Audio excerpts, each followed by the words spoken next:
Hello student, मैं जय प्रजापति आपके लिए लेके आया हूँ क्लास 9th केमिस्ट्री, जिसमें हम पहले इंट्रोडक्शन देखेंगे, इसके चैप्टर्स देखेंगे कि कौन कौन से हमें चैप्टर के बारे में पढ़ना है। देन फिर हम फर्स्ट चैप्टर से स्टार्ट करेंगे, बिल्कुल बेसिक से। अगर आपको कहीं प्रॉब्लम होती है तो आप कमेंट सेक्शन में बता सकते हैं।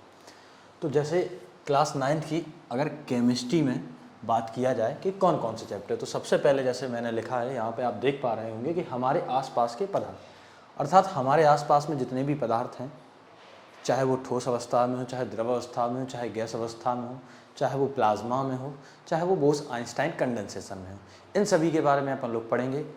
फिर ये भी देखेंगे इसमें कि जो ठोस है, ठोस से द्रव में कैसे कन्वर्ट किया जा रहा है, द्रव को ठोस में कन्वर्ट कैसे किया जा रहा है, या द्रव से हम गैस में कैसे कन्वर्ट कर रहे हैं, या द्रव से हम गैस में और गैस से फिर हम द्रव में कैसे कन्वर्ट कर रहे हैं, या फिर ये भी कह सकते हैं कि ठोस से डायरेक्ट हम गैस में कैसे कन्वर्ट कर रहे हैं। इन सारी चीज़ों के बारे में देखेंगे, संघनन के बारे में देखेंगे। फिर किस टेम्परेचर पे ये चेंज होते हैं तो अपन लोग इसमें देखेंगे तापमान के बारे में। तो तापमान से जब ये रिलेटेड रहेगा तो गलनांक आ जाएगा, क्वथनांक आ जाएगा, हिमांक आ जाएगा। इन सभी चीज़ों के बारे में इस चैप्टर में हम देखने वाले हैं। फिर जैसे ही हमारे पास दूसरा चैप्टर आता है, क्या हमारे आसपास के पदार्थ शुद्ध हैं। यहाँ पर एक मेन आपको दिखाई दे रहा होगा शुद्ध। तो शुद्ध का तात्पर्य आप भी समझते हैं कि जब भी कोई चीज़ लेने जाएँ तो क्या कहते हैं कि शुद्ध है कि नहीं है। तो वही चीज़ हमें किन में देखना है, हमारे आसपास के पदार्थों में। अर्थात जैसे हमने देखा कि हमारे पास वाटर है, अब वाटर शुद्ध है या नहीं है, या वाटर में कोई चीज़ मिक्स कर दी है वो हमारे लिए शुद्ध है या नहीं है, मतलब कोई विलयन बन रहा है वो शुद्ध है या नहीं है। इन सारी चीज़ों के बारे में, किस में कौन से पार्टिकल मिले हुए हैं, किस में कौन से पार्टिकल नहीं मिले, ये सारी चीज़ें देखेंगे। विलयन देखेंगे, विलयन में कौन कौन सी चीज़ें होती हैं, जैसे विलय होते हैं, विलायक होते हैं, इनके बारे में देखेंगे। फिर अपन लोग निलंबन के बारे में देखेंगे, और इसी तरीके से बहुत सारी चीज़ों के बारे में देखने वाले हैं। तो ये आपको सेकंड चैप्टर का थोड़ा सा इंट्रो होगा। थर्ड चैप्टर के जैसे आपको नाम से समझ में आ रहा, परमाणु एवं अणु, अर्थात जो पदार्थ है, पदार्थ की सबसे छोटी इकाई के बारे में, अर्थात परमाणु। और अगर ये भी कहूँ कि इलेक्ट्रॉन है, प्रोटॉन है, न्यूट्रॉन है, ये इनसे छोटे होते हैं, फिर इनके भी सब पार्टिकल्स होते हैं, लेकिन इतनी गहराई में हमें नहीं जाना है। सिर्फ हमें इलेक्ट्रॉन, प्रोटॉन और न्यूट्रॉन तक अपनी बात को रोक देना है, जिससे आपके चैप्टर भी कंप्लीट हो जाए और आपकी जो क्लास है उसका मोटो भी पूरा हो जाए। फिर अणुओं के बारे में देखेंगे कि परमाणु किस तरीके से संयोग करके अणुओं का निर्माण करते हैं, और जब अणु रहते हैं या जो परमाणु रहते हैं एक निश्चित अनुपात में जुड़ेंगे, यौगिक का निर्माण करेंगे। यहाँ संयोजकता क्या होती है, किसमें कितने इलेक्ट्रॉन रहते हैं, किसमें कितने प्रोटॉनों की संख्या होती है, इन सारी चीज़ों के बारे में अपन लोग वन बाय वन करके देखने वाले हैं। फिर जैसे ही हम बात करते हैं परमाणु की संरचना की, तो आप देखेंगे कि परमाणु की संरचना अर्थात परमाणु के किस भाग में, जो अभी अपन लोगों ने देखा था कि इलेक्ट्रॉन है, प्रोटॉन है, न्यूट्रॉन है, किस भाग में संचित रहता है, केंद्र में कौन से कण रहते हैं, केंद्र के चारों जो कक्षाएं बनी रहती हैं इनमें कौन कौन से कण होते हैं, इनकी खोज किसने की, किस तरीके से की, कैथोड किरणें क्या होती हैं, एनोड किरणें क्या होती हैं, अल्फा पार्टिकल क्या होते हैं, इन सारी चीज़ों के बारे में हमें इस वाले चैप्टर में देखना है। और जैसे ये हो गया तो फिर परमाणु के अनेक सिद्धांत दिए गए कि मतलब थॉमसन ने दिया, बोहर ने दिया, रदरफोर्ड ने दिया, सबके अपने अपने मत थे। तो इन्हीं मतों के बारे में हमें इसमें पढ़ना है। तो आई होप आपको एक बेसिक सा समझ में आ गया होगा इंट्रो कि इन चैप्टर्स में हमें पढ़ना क्या क्या है। तो सबसे पहले आज हम अपना चैप्टर स्टार्ट करने वाले हैं हमारे आसपास के पदार्थ। तो देखिएगा, अगर कोई प्रॉब्लम होती है तो आप बताते जाइएगा। तो सबसे पहले अगर मैं कहूँ कि जो पदार्थ है, पदार्थ आया कहाँ से है, या फिर ये कह सकते हैं कि ऐसी कौन सी चीज़ें जिनको अपन लोग मर्ज करके या जिनका वर्गीकरण करें हम, और उस वर्गीकरण के आधार पे हम पदार्थ को प्राप्त कर लें, या फिर पदार्थ ही ऐसी चीज़ है जो सबसे पहले आई है या सबसे छोटी है, या इन्हीं से सारी चीज़ें मिलके बनी हैं। तो इसी कंक्लूजन, जो आपके कंक्लूजन है वो निकलेंगे कि कैसे कैसे क्या है, फिर देखने का प्रयास करते हैं। तो सबसे पहले हम बात करते हैं ब्रह्मांड की, जिसको हम सामान्यतः क्या कहते हैं, यूनिवर्स। अब जो ब्रह्मांड है, अगर मैं आपसे कहूं कि ब्रह्मांड किन दो चीज़ों से मिलके बना होता है, आप बता सकते हैं, तो आप कहोगे कि बहुत सारी चीज़ें, दो तो कैसे पॉसिबल है, दो से तो कैसे ही हो सकता है, तो आप विभिन्न विभिन्न प्रकार के नाम बताएंगे। लेकिन मैं आपसे कहूँ कि सिर्फ दो ही चीज़ें बतानी हैं, इतनी सारी चीज़ें बताने की ज़रूरत नहीं है जो आप बता रहे हैं। तो आप कहोगे ऐसा तो संभव नहीं लगता है, या कुछ लोग बताने का भी प्रयास करेंगे तो अभी कहेंगे कि आप एक जो वर्ड बार बार यूज़ कर रहे थे जिसमें यहाँ देखने को मिल रहा है पदार्थ, तो क्या पदार्थ है एक प्रकार का पदार्थ जो ब्रह्मांड में अपना महत्वपूर्ण योगदान रखता है? तो अगर मैं कहूँ बिल्कुल आप इस बात में कोई दो राय नहीं है, ये आपकी बात बिल्कुल सत्य है। लेकिन एक और चीज़ बताना है जिससे मिलके पूरा अपना ब्रह्मांड का निर्माण हो जाए। जितने भी प्लैनेट्स आप देख रहे हैं, आकाश गंगाएं देख रहे हैं, प्लैनेट्स के बाद भी बहुत सारी चीज़ें हैं जो उल्का पिंड वगैरह हैं, इन सारी चीज़ों को जितना भी हम बात करें कि ये सारी जो चीज़ें मिलके बनी हैं, चाहे पृथ्वी पर विद्यमान हर एक चीज़ हो, वो सारी काहे से मिलके बनी है? पदार्थ। लेकिन एक चीज़ और बचती है जिसके आप कह सकते हैं कि हमारा ब्रह्मांड बन गया है। तो अगर आपसे कहें कि बताइए, तो आपका उत्तर अगर अच्छा है तो ठीक है, मैं बता देता हूँ ऊर्जा। अगर आपने भी ऊर्जा बताया है तो आप बिल्कुल सही हैं। तो अगर मैं सिंपल वर्ड्स में कहूँ कि जो ब्रह्मांड है आपका सिर्फ दो चीज़ों से मिलके बना है, एक है आपकी ऊर्जा और दूसरा आपका क्या है? पदार्थ। अब जब ऊर्जा और पदार्थ है तो इनके बारे में आपने देखा होगा कि पहले चैप्टर का नाम क्या है? हमारे आसपास के पदार्थ। तो यहीं से अगर मैं कहूँ कि ब्रह्मांड दो चीज़ों से मुख्यतः मिलके बना है, जिसमें एक आपका क्या है? पदार्थ। जो आपका पदार्थ है इसी के बारे में डिटेल में हमें पढ़ना है।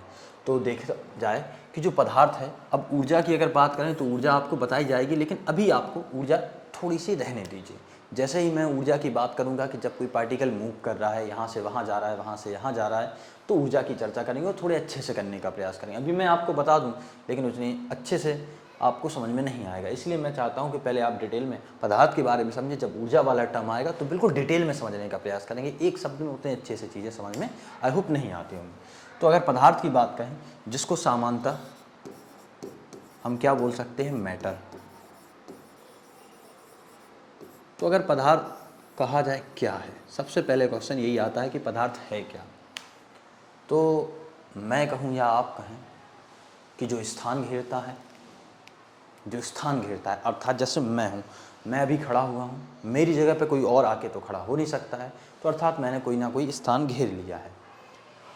अब दूसरी बात अगर इसी में कही जाए कि पहला तो क्या हो गया? जो स्थान घेरता है। दूसरा जिसमें वेट होता है, अर्थात भार होता है, या फिर कह सकते द्रव्यमान होता है। अलग अलग बुक में आपको अलग अलग देखने को मिलेगा, लेकिन जिसमें मैं सिंपल वर्ड्स में कहूँ तो पदार्थ क्या है? जो स्थान घेरता है तथा जिसमें भार होता है। अक्सर यही बुक्स में देखने को मिलता है। पहले मैं अपनी बात लिखूं कि जो क्या करता है? स्थान घेरता है। और फिर दूसरी बात कहूं जिसमें क्या होता है? द्रव्यमान। अब आप कहेंगे द्रव्यमान, तो कहीं कहीं देखने को मिल जाता है भार, तो आप भार को भी ऐड कर सकते हैं। तो पहले मैं कहूं कि जो स्थान घेरता है तथा जिसमें द्रव्यमान होता है। अब इतनी बात में थोड़ा सेटिस्फैक्शन कम मिलता है। और फिर अब एयर की बात करें तो एयर स्थान भी घेरती है, इसमें द्रव्यमान भी होता है, लेकिन इसको हम देख नहीं पा रहे हैं। तो इसको कैसे पता चलेगा कि हाँ भाई ये पदार्थ ही है कि पदार्थ नहीं है? तो उसको सिंपल वर्ड्स में कहेंगे, एक चीज़ और ऐड कर सकते हैं कि जो स्थान घेरता है, जिसमें द्रव्यमान होता है, एवं जिसको हम क्या कर सकते हैं? ज्ञानेंद्रियों द्वारा, क्या बोलेंगे? जिसको ज्ञानेंद्रियों द्वारा महसूस किया जाता है। जिसको ज्ञानेंद्रियों द्वारा क्या किया जाता है? महसूस किया जाता है, भैया वो तो वहाँ का कहलाएगा पदार्थ। अब आप कोई भी एक चीज़ उठा लीजिए जो आपके आसपास हो या आपसे बहुत दूर हो, उसमें इन तीनों वर्ड्स के माध्यम से वो सेटिस्फाइड हो जाएगी और आप कह सकेंगे कि ये भैया आपका क्या है? पदार्थ है। तो जैसे ये अभी मैं जो मार्कर टाइप में लिए हूँ, भाई अगर इसको देखा जाए तो इसका भी कुछ ना कुछ वेट है, इसने भी कुछ स्थान घेरा हुआ है, और इसको मैं महसूस कर पा रहा हूँ कि हाँ भाई जैसे मैं इसको टच कर रहा हूँ तो मेरे को समझ में आ रहा है कि कोई चीज़ है जो मैं अपने हाथ में लिए हूँ। अब जब ऐसी परिस्थिति है तो इसमें आप कोई भी चीज़ें उठा लीजिए तो आपकी ये डेफिनेशन बिल्कुल क्या होगी? क्लियर रहेगी, बिल्कुल इसको सेटिस्फाइड करेगी और कोई डाउट भी नहीं रहने वाला। तो अगर मैं आपसे कहूँ पदार्थ क्या है, तो आप बिल्कुल सिंपल वर्ड्स में बता सकते हैं कि जो स्थान घेरता है, जिसमें द्रव्यमान होता है एवं जिसको ज्ञानेंद्रियों द्वारा महसूस कर सकते हैं, वो आपका क्या है? पदार्थ। अब इसको और डिटेल में पढ़ना है। मैंने जैसे कि आपको स्टार्टिंग में ही बताया था, हमें चीज़ें बिल्कुल डिटेल में और वन बाय वन करके पढ़नी है। तो अगर पदार्थ को देखा जाए, ये जो है इसको दो ही भागों में पहले हम डिवाइड कर ले, फिर और डिटेल में देखते हैं। तो पदार्थ को अगर भौतिक आधार पर और रासायनिक आधार पर वर्गीकृत किया जाए, किस आधार पर? ध्यान से समझिएगा। पदार्थ को भौतिक आधार पे या फिर रासायनिक आधार पे वर्गीकृत किया जाए तो ये चीज़ें और अच्छे से समझ में आएंगी आपको। तो यहाँ मैं आपको करे दे रहा हूँ कि पदार्थ को मुख्यतः कितने भागों में बांट दिया गया है? पुनः दो भागों में। एक आपका क्या आता है? भौतिक, और दूसरा आपका आएगा रासायनिक। अब जब भौतिक और रासायनिक आएगा और हम पढ़ क्या रहे हैं, केमिस्ट्री अर्थात रासायनिक, तो आपको भौतिक वाली चीज़ें छोड़ना है कि ऐसा है, ऐसा बिल्कुल भी नहीं। पहले चैप्टर में हम भौतिक से रिलेटेड चीज़ें पढ़ेंगे और दूसरे चैप्टर में हम किससे पढ़ेंगे, रासायनिक से रिलेटेड चीज़ें पढ़ेंगे। तो जब भौतिक है तो भौतिक आधार पे पदार्थ को कितने भागों में बांटा गया है, तो एक बार मैं अगर और चाहूँ तो इसको डिवाइड कर सकता हूँ मेनली 3 पार्ट्स में। कौन कौन से हैं, पहला आपका आता है ठोस, दूसरा आपका आता है द्रव और तीसरा आता है आपका गैस।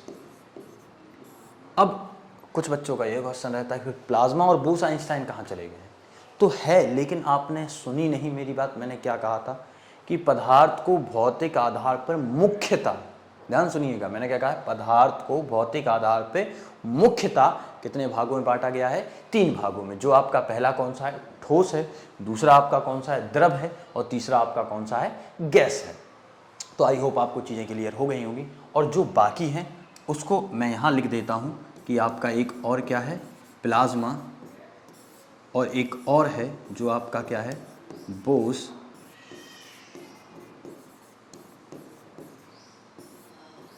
आइंस्टाइन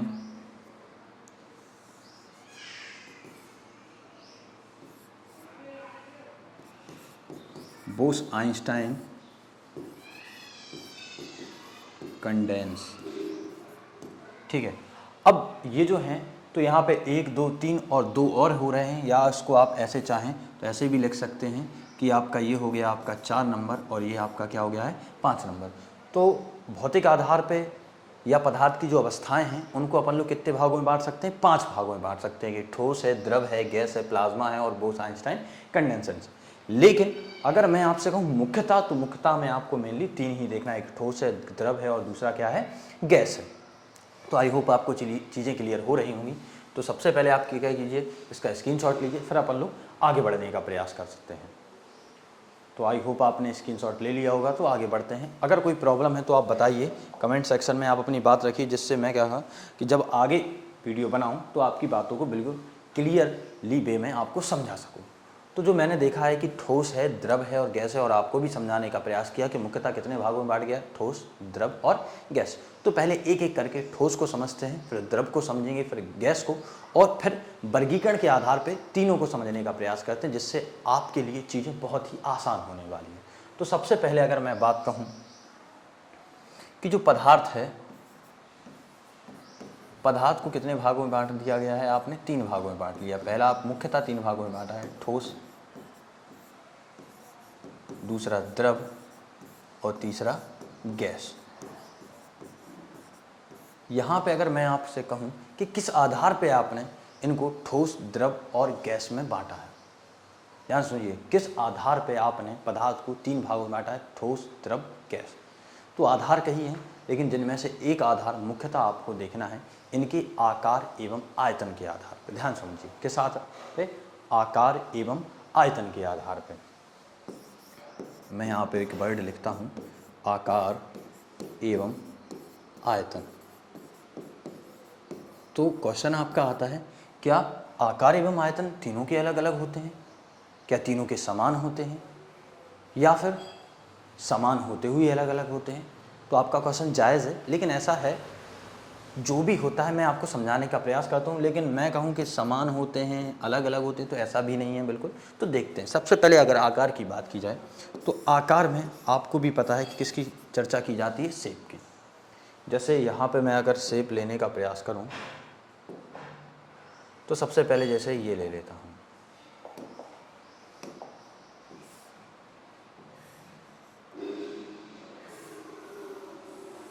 जैसे यहाँ आपका शेप आ रहा है एक सर्कल। अब भाई आप चाहें तो इसको हटा भी सकते हैं। तो जब आपका, चलिए देखते हैं, आपका सर्कल आ गया है। अब जब ये सर्कल आ गया है तो देखा जाए, बिल्कुल कायदे समझिएगा, जैसे आपका सर्कल आ गया। अब भाई जब ये सर्कल आ गया है तो सर्कल के आधार पर अगर मैं आपसे कहूँ कि ये इसका कौन सा शेप है, तो आप कहोगे कि भाई ये सर्कल हो गया।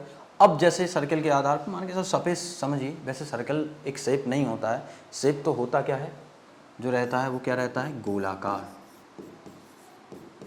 लेकिन 2D में समझने का प्रयास कीजिए कि हाँ आपका गोलाकार है, या फिर आप कह सकते हैं कि सर, लेकिन सही वर्ड्स में कहूँ कि आपको बिल्कुल एग्जैक्ट कहना क्या है तो आप कहेंगे गोलाकार। अब कोई चीज़ गोलाकार है, फिर गोलाकार की जगह हो सकता है वो क्या है, घनाव के शेप में है, घनाकार है, ठीक है। अब जब घन आकार की है फिर घनाव आकार की भी हो सकती है। तो इसके आधार पे जब मैं कहूँ तो डिफरेंट शेप आपको देखने को मिल जाएंगी। लेकिन अब प्रॉब्लम ये है कि भाई इतने सारे शेप हैं तो आप किस आधार पे किस शेप को बांटेंगे, मतलब जो आपका ठोस है, द्रव है और गैस है, इनको किस किस आधार पे आप बांट सकते हैं। तो बिल्कुल सिंपल वे में है कि जो ठोस रहते हैं, ध्यान से समझिए, ठोस रहेंगे, जो इनके आकार कैसे रहने वाले हैं, निश्चित आकार और आयतन के आधार पर अगर मैं बात कहूँ इसकी, तो मैं क्या कहूँगा कि जो ठोस रहने वाले हैं मुख्यतः इनका जो शेप रहता है वो कैसा रहता है, निश्चित रहता है। और किसका रहता है, ठोस का। अब भाई जब इनका निश्चित है तो अब आप कहोगे कि एग्जाम्पल के थ्रू बताइए, जैसे सपोज समझिएगा, जैसे मेरे पास ये मार्कर है, अब भाई ये शेप दिखाई दे रहा है आपको। अब ऐसा तो है नहीं कि मैं इसको यहाँ पे रखूँ अपनी हथेली पे तो उसका शेप चेंज हो जाए, और या फिर इसको इस हथेली पे रखूँ तो इसका शेप चेंज हो जाए। आप देख पा रहे हैं शेप में कोई चेंज, या मैं इसको फेंक दूँ तो। लेकिन अगर आप कहेंगे कि लेकिन बल लगाकर तो इसके शेप में परिवर्तित किया जा सकता है, तो भाई वो अलग बात हो जाती है कि बल लगाकर किसी भी वस्तु के शेप में। तो ऐसे तो कोई भी वस्तु हो, XYZ कोई भी हो, एक उस पर निश्चित बल लगाकर उसके आकार को अपन चेंज कर सकते हैं। तो ये बात उतनी सही नहीं है जितनी आप कहने का प्रयास कर रहे हैं। तो मैं क्या कह सकता हूँ कि जो ठोस है उनके आकार कैसा रहता है, निश्चित। अब आयतन की बात की जाए तो जैसे सपोज आपने कुछ पार्टिकल्स लिए हैं जो ठोस अवस्था में हैं और उनका आकार देखा, आकार तो आपने देख लिया, लेकिन आयतन, अब मेन क्वेश्चन ये आ जाता है कि भैया आयतन होता क्या है। तो आयतन में अगर आपको बिल्कुल सिंपल वर्ड्स में कहूँ, किसी वस्तु का घेरा गया स्थान, या फिर हमको क्या बोल सकते हैं कि किसी वस्तु द्वारा घेरा गया स्थान, उसका क्या कहलाता है, आयतन। जैसे मैंने यहाँ पे इतनी जगह कवर कर ली है, तो मैंने जितनी जगह कवर कर ली है वही मेरा क्या है, आयतन। अब समझिए जैसे 1 लीटर मिल्क है, अब भाई उसको मेरे पास रखो या आपके पास रखो या कहीं पे भी रखो तो वो कैसा निश्चित रहने वाला है कि नहीं रहने वाला है। या फिर सपोज जैसे मैं आपका फ़ोन उठा लेता हूँ, अब जैसे ये भाई फ़ोन है तो जिसने इतनी जगह यहाँ पे घेरी है, अगर मैं वहाँ पे रखता हूँ तो क्या इसके द्वारा जो घेरी गई जगह है वो ज़्यादा हो जाएगी, बिल्कुल नहीं आप कहेंगे। या फिर इसको यहाँ इस साइड में रखता हूँ तो क्या इसके द्वारा घेरी गई जो जगह है वो ज़्यादा हो जाएगी। या इस चीज़ को मैं आपको दे देता हूँ तो इसके द्वारा जो घेरी जगह है वो क्या ज़्यादा हो जाएगी या फिर कम हो जाएगी, ऐसा बिल्कुल नहीं है। आप भी ये चीज़ समझ सकते हैं कि जो जगह रहने वाली है, कोई ठोस है तो उसके द्वारा चाहे मेरे पास या आपके पास या आप अपने घर पे ले जाएं या कहीं पे भी ले जाएं, उसके द्वारा जो घेरा गया आयतन रहने वाला है वो कैसा रहने वाला है, निश्चित रहने वाला है। तो इस देखिए मेरे को पता चला कि आकार भी निश्चित रहने वाला है और आयतन भी कैसा रहने वाला है, निश्चित। तो अगर इस आधार पर मैं ठोस को बांटना चाहूँ तो मैं क्या कहूँगा कि ठोस वे पदार्थ हैं जिनका आकार, ध्यान समझिएगा, आकार एवं आयतन कैसे होते हैं, निश्चित होते हैं। ध्यान समझिए मैं क्या कह रहा हूँ, ठोस को आकार एवं आयतन के आधार पर अगर मैंने बांटा तो मैं क्या कह रहा हूँ कि आकार एवं आयतन इनके कैसे होते हैं, निश्चित होते हैं। और इनको एग्जाम्पल्स के माध्यम से मैंने आपको समझा भी दिया है। अब जब ये सारी चीज़ें क्लियर हो गई हैं तो हम कहाँ पे जाने का प्रयास करते हैं, द्रव पे। तो द्रव की सबसे पहले बात करते हैं आकार की। अब समस्या क्या आती है कि द्रव का आकार आप भी समझते हैं कि सेम नहीं होता। अब कैसे सेम नहीं होता ये मैं आपको समझाता हूँ। सपोज आपने कुछ शेप लिए, जैसे मैंने क्या किया है कि एक गिलास ले लिया है भाई। अब मैंने जब ये गिलास ले लिया, इसमें वाटर फिल किया है, कुछ लिमिटेड वाटर है जो मान लिए हैं। अब वो लिमिटेड वाटर कितना है, तो सपोज मान लेते हैं 1 लीटर वाटर है, तो यहाँ पे फिल किए हैं तो ऐसा आ रहा है। अब इसी को जब मैंने कुछ इस तरीके के शेप में इसको रखा तो इसका कुछ ऐसे आया, और जब इसी को मैंने घड़े के शेप में रखा तो कुछ इस तरीके से आया। अब जब मैंने इसको काहे में रखा है, परख नली में, तो भाई कुछ इस तरीके से आया है। अब मैं आपसे कहूं कि यहाँ पे देखिए तो यहाँ पे कुछ शेप कैसा बन रहा है, ऐसा। यहाँ पे देखिए तो यहाँ पे कुछ शेप कैसा बन रहा है, ऐसा, और यहाँ पे देखिए तो कुछ शेप कैसा बन रहा है, ऐसा, और यहाँ पे अगर देखने का प्रयास करें तो कुछ शेप कैसा बन रहा है, एक। अगर मैं कहूँ कि यहाँ पे जितना हमने लिया था, अर्थात 1 लीटर लिया था, चारों कंडीशन में 1 ही लीटर है, लेकिन अगर मैं इसके शेप की बात करूँ, आकार की बात करूँ, तो आप देख रहे होंगे इसका आकार इसके माध्यम से ऐसा बन रहा है, यहाँ पे ऐसा बन रहा है, यहाँ पे ऐसा और यहाँ पे ऐसा। अर्थात यहाँ पे मैं आप करूँ बात करूँ तो लग रहा हो आपको कि ये भैया क्यूब शेप में है, समझने का प्रयास कीजिए, लेकिन ऐसा नहीं है, क्योंकि यहाँ पे गौर से अगर देखा जाए तो ये घनावकार क्यूबॉइडिकल शेप में है, और यहाँ पे देखा जाए तो अलग शेप बनना है, यहाँ पे अर्धचंद्राकार बनना है, और यहाँ पे क्या बनना है, बेलनाकार बनना है। तो चारों परिस्थितियों में जब अलग अलग बन रहा है तो हम क्या, इसके आधार पर निष्कर्ष क्या निकला है कि इनका जो आकार रहता है वो निश्चित नहीं होता है। आकार जो कैसा रहने वाला है भैया, अब जब निश्चित नहीं होगा तो कैसा रहेगा, तो हम बोलेंगे कि जो इसका आकार रहता है वो कैसा रहता है, अनिश्चित रहता है। या मैं इसको दोबारा सा लिख दूं कि भाई इसका कैसा रहता है, अनिश्चित।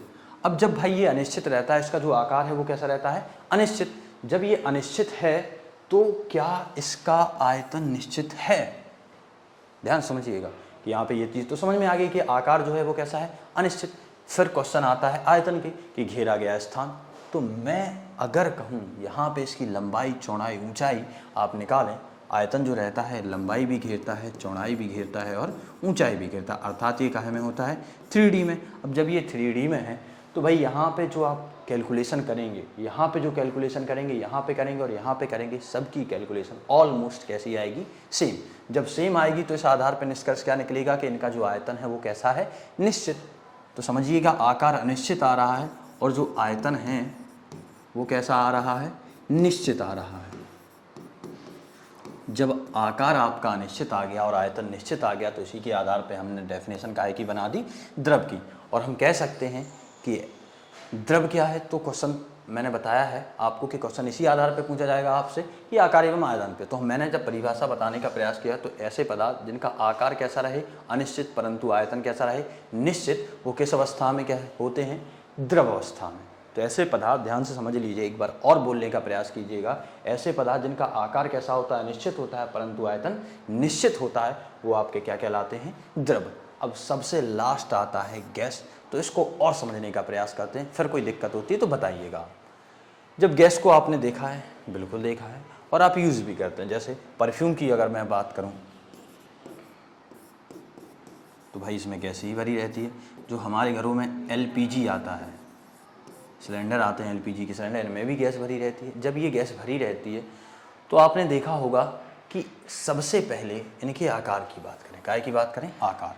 तो भैया आकार तो ये कोई सा भी ले लेते हैं। कहने का मतलब है कि आप एक परफ्यूम लाए हैं, या फिर मान के चलो सपोज़ किचन में खाना बन रहा है, तो किचन में खाना बनता है लेकिन खुशबू कहाँ तक आती है, बाहर तक आती है, या आप बेडरूम में बैठे हैं तो वहाँ तक आ रही है। मतलब क्या है कि वहाँ से जो निकले हैं गैस के पार्टिकल वो भैया पूरी जगह घूम रहे हैं। अब जब पूरी जगह घूम रहे हैं, या आप इत्र की इतनी सी डिब्बी लेके आए हैं और जब आप इसका यूज़ करते हैं तो आप जैसे ही कोई आपके बगल से निकलता है तो समझ में आता है कि हाँ भाई कोई परफ्यूम या कोई खुशबू आ रही है। तो मतलब क्या है कि लगाए तो थे हम यहाँ पे, लेकिन खुशबू आ रही है सामने वाले को उतनी दूरी तक। मतलब क्या है कि इसके द्वारा जो घेरा गया आकार है वो भैया निश्चित नहीं रहता है, यह बदलता रहता है। क्या होता रहता है, बदलता।